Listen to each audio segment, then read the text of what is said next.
Welcome back. I just want to give a loud shout out to Liberty, without whom this would not be possible. I want to remind you about the Tenfold education application, which you need to download. And you can also watch this again on YouTube at Mindset Learn. So let's look at the second section of the paper, which is business roles.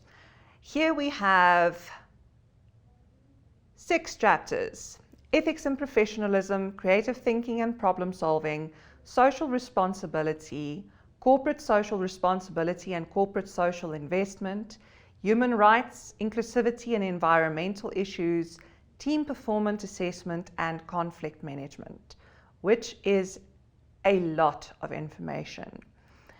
The marks per topic is exactly the same for this section.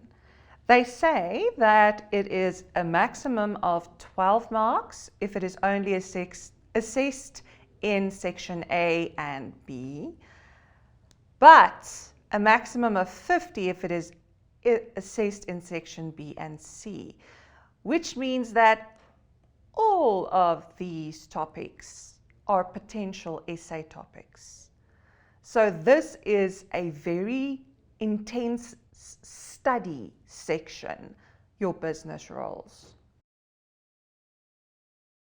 Quick wins for business roles. Let's see where you can make marks quickly and fast. Ethics and professionalism.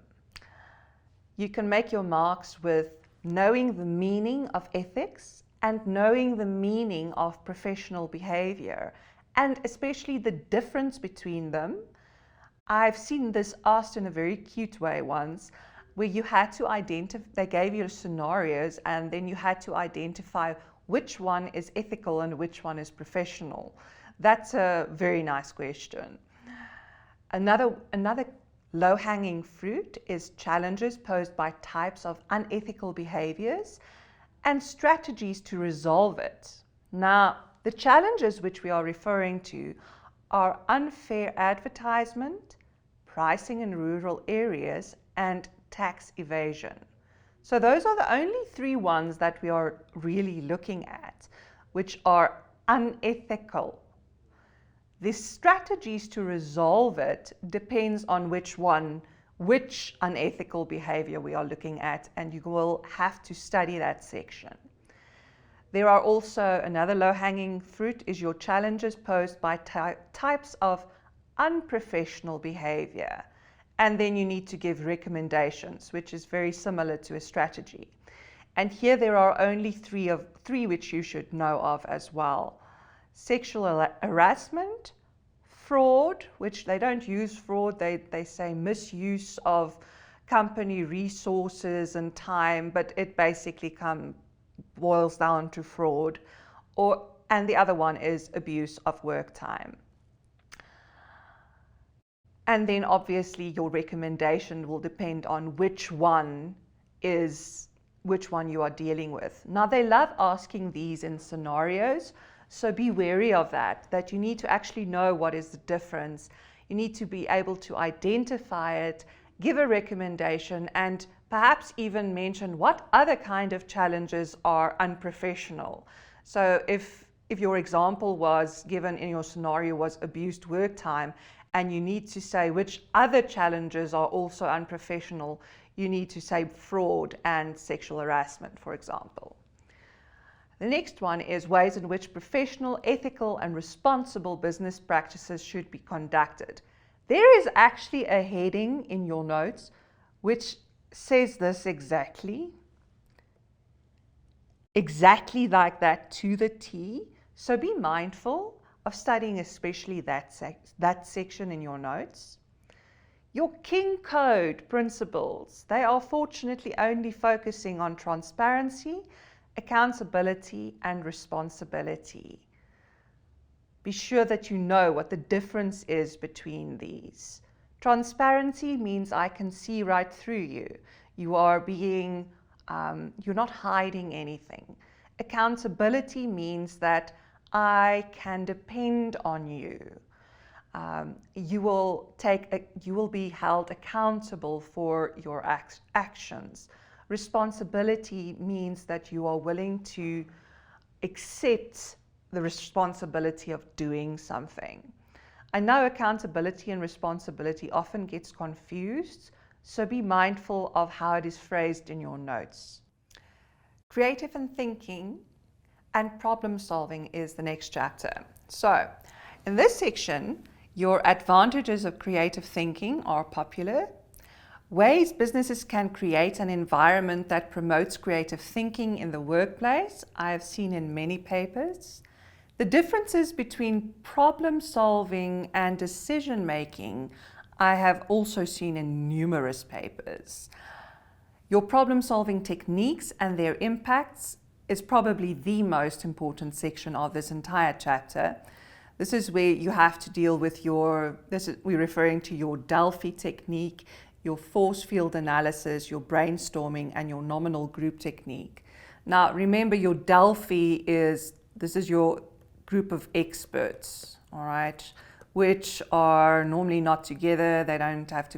They get a questionnaire, they have to answer it, then there is feedback upon that questionnaire after consolidating all their questionnaires.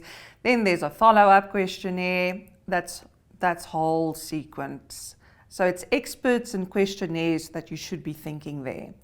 Your force field analysis is driving and restraining forces, whereas your brainstorming, and I think we all know by now what brainstorming is, it's just coming up with random ideas on your own, where your nominal group technique is actually combines brainstorming.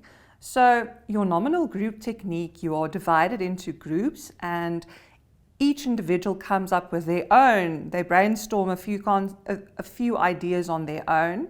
They then share it with the group and then they categorize it, and then their group presents the top 3 or the top 5 suggestions to the rest of the bigger group. So brainstorming and nominal group technique always goes together.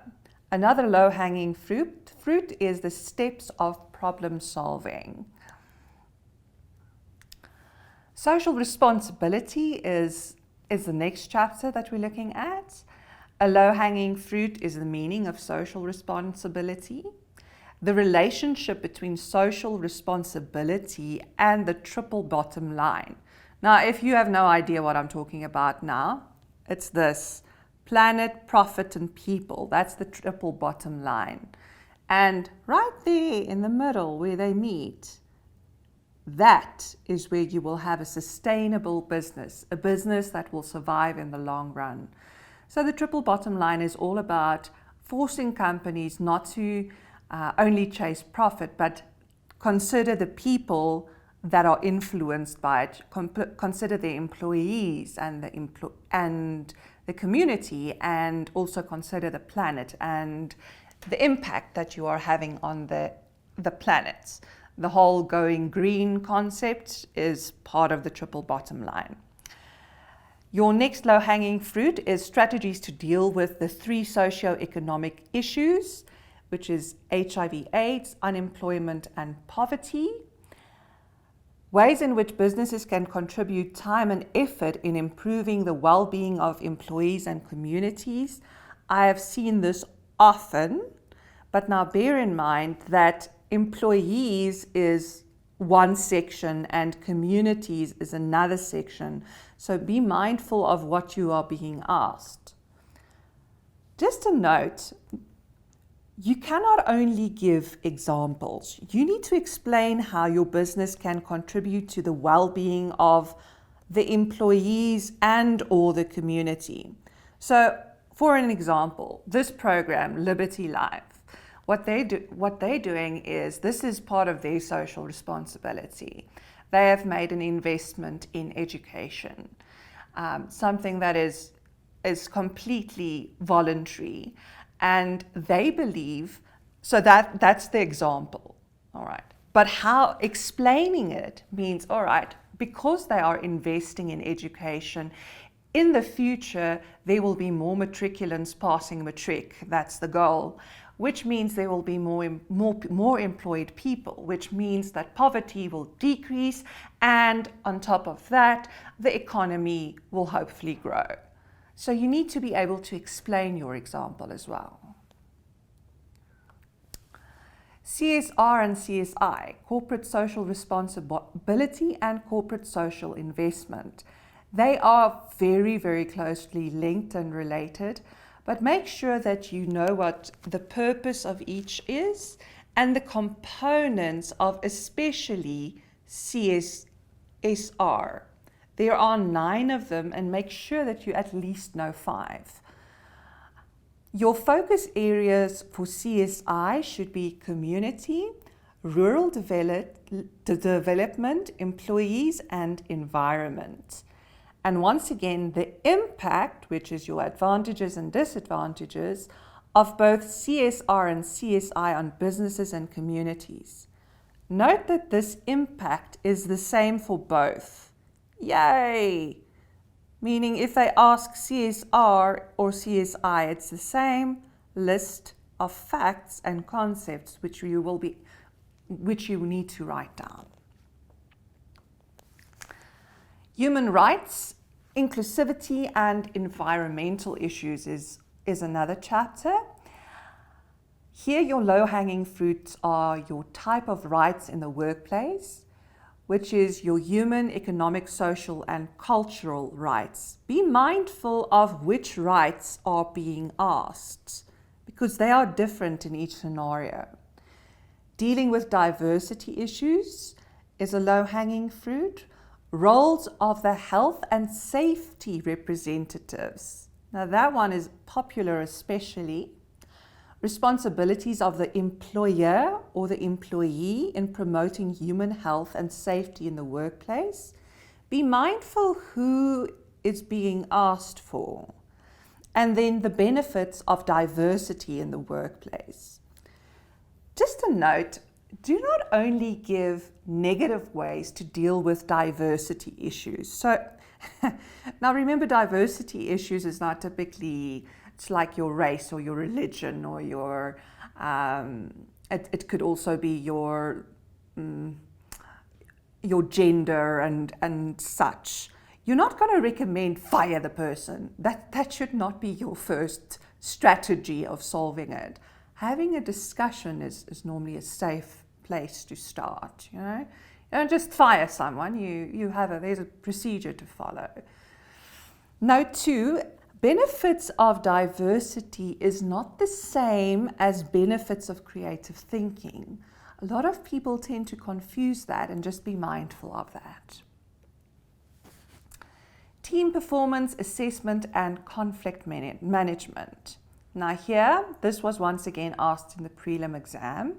The stages of team development, which is, of course, forming, storming, norming, performing, and adjourning or mourning. Forming is the group they're literally establishing the group, they're getting to know each other. Storming is where they are actually hitting some conflict. Norming is where they have sorted out their issues and are starting to work together effectively. Performing is where they are working optimally. Adjourning is when the team has either completed their task or someone leaves. So criteria for successful teams is also a very popular question. Causes of conflict. The grievance procedure is especially important.